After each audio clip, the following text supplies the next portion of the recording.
Biographer Duncan Larcombe says Harry's latest interview shows he's struggling with his new life in America with Meghan. Duncan says, while Harry is claiming he's happy in his new life, his face looked totally at odds with what he was saying. He seemed bitter and empty. I imagine anyone watching who used to know him will be worried about him after that interview. He just seemed desperate to justify his betrayal and convince the world, and himself, that it was worth it and he's now happy. I imagine Meghan's really happy, but Harry looks more lost than ever. Prince Harry vowing to protect the Queen will have sent the rest of the royal family off a ledge, says author Tina Brown, and it's not the only crisis roiling the monarchy. This is unbelievably arrogant to the rest of the family, Brown says, adding, where was Harry for the Queen, during the pandemic? Where was he for the Queen during the poignant waning days of Philip? Where was he for the Queen at Philip's memorial service? All he's done is cause her tremendous anxiety and pain. And then he comes back and says, I'm here to see that she's protected. It was a really deluded remark and I'm sure it sent the rest of the family off a ledge. Charles, Anne, Edward and William must be hopping mad. It just blows my mind that he'd say such a thing.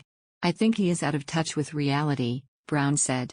I think he has developed an enormously inflated ego and sense of himself, as evidenced by his smirking comment about, I have such a special relationship with the Queen. Frankly, it's all just really out of order and wrong. The Queen is very, very fond of him, but for him to laud his relationship with the Queen, at a time when he should, frankly, be glad that she received him at all, seems really out of whack to me.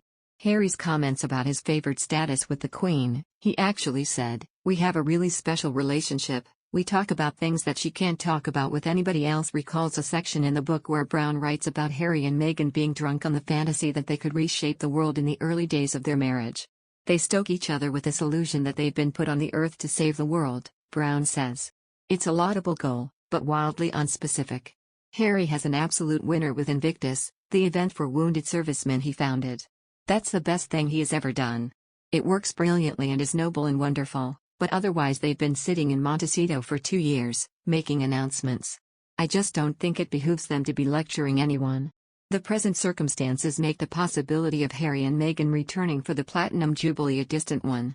I don't think Meghan ever wants to go back to England, Brown says. I think she hates England. I think she feels England rejected her and she has rejected England and it's not in her interest to return to England at all. I gather Harry has talked about having maybe some kind of mediator working with William, but honestly, I think the two brothers need to go down to the pub together, and embrace and have a shouting match and clear the air.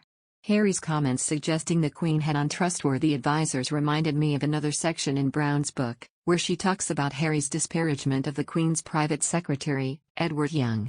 Young, at short notice, cancelled a private meeting between Harry and the Queen in the early days of the exit negotiations, because, Brown says, Young feared Harry was trying to short-circuit the institutional procedures by approaching the Queen on a personal level about a constitutional matter.